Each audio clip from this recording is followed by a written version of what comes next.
তো উড়িষ্যা ভ্রমণের প্রথমেই আমরা চলে এলাম সোনারাম মন্দির দেখতে। এটা কোণারকের সূর্য মন্দিরের কাছাকাছি। তো আমরা প্রবেশ করছি সোনারাম মন্দিরে। পূর্ব টেরাকোটার কাজ, খুবই সুন্দর।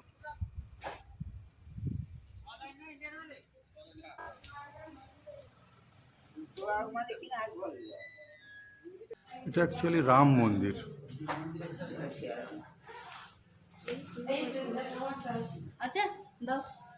ওই এটা আমরা এসেছি পাতালপুরি মন্দির। তা আমাদের অটো দাদা বলে দিয়েছে, মানে যে অটো করে এসেছি ওই অটো দাদা বলে দিয়েছে যে এটা বাইরে থেকে দর্শন করতে হয়, যেহেতু পাতালপুরি মন্দির তো পাতালের মধ্যে যাওয়া যাবে না, সেহেতু আমরা উপর থেকে দর্শন করব, করে আর চলে যাব।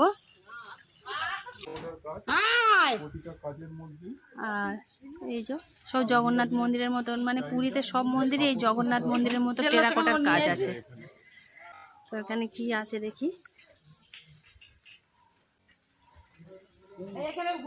উপরে নিচে ওই যে উপরে যে নীল মতন কাপড় টাঙানো সাপ না কি আবার থেকে এসে তো এইগুলো আমরা কি করে দেখতাম না। হ্যাঁ, এই তো সোজা পুরী চলে যেতাম, এগুলো দেখা হতো না। এই যে মানে ওই দেখা যাচ্ছে আমাদের পাতালপুরিতে, ওখান থেকে সিঁড়ি দিয়ে এই যে পাতালপুরিতে পুজো করছেন উনি। এবার আমরা চলে আসলাম জগন্নাথের কোণারকের সূর্য মন্দির দেখতে। সূর্য মন্দিরের মাথার ওই উপরটা না ভেঙে গেছে। আমি যখন 11 বছর মানে 2006 সালে এসেছিলাম তখন কিন্তু মাথাটা ছিল, এখন দেখি মাথাটা ভেঙে গেছে আর অনেকটাই মানে পুরানো টাইপের। তখন এতটা ইয়ে হয়নি এখন, আর তখন আমরা উপরে উঠেছিলাম, উঠে গিয়ে দেখতাম। এখন আজকে আর উঠবো না, কারণ অম্বুবাচী লেগে আছে, সেই জন্য মন্দিরের ভিতরে আর উঠবো না ভাবছি। এখান থেকেই দেখে যাচ্ছি। আমি ডেকে ছবি তুলে নিয়ে আসি। আচ্ছা,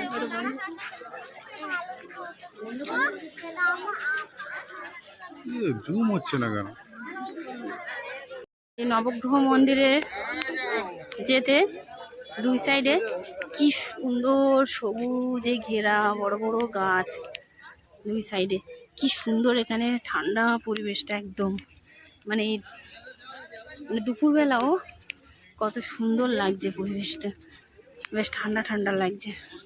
মানে চারিদিকে আর বড় একটা বট গাছ আছে, আর চারিদিকে ওই যে মানে একটা বট গাছের ঝুড়ি কত বড়।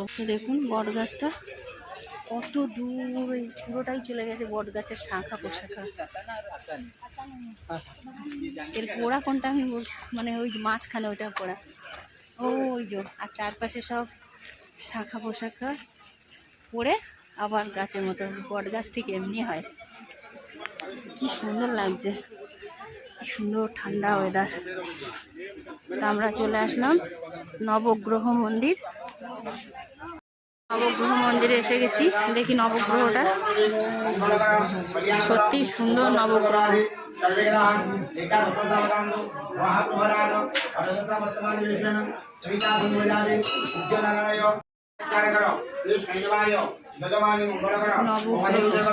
আর মাথার মুকুটগুলো সব উপর মুকুট, কি সুন্দর লাগছে।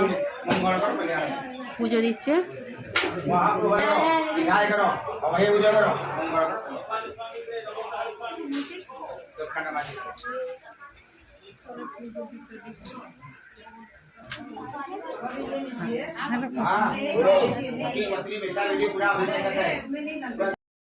এটা কোণারকের জগন্নাথ মন্দির।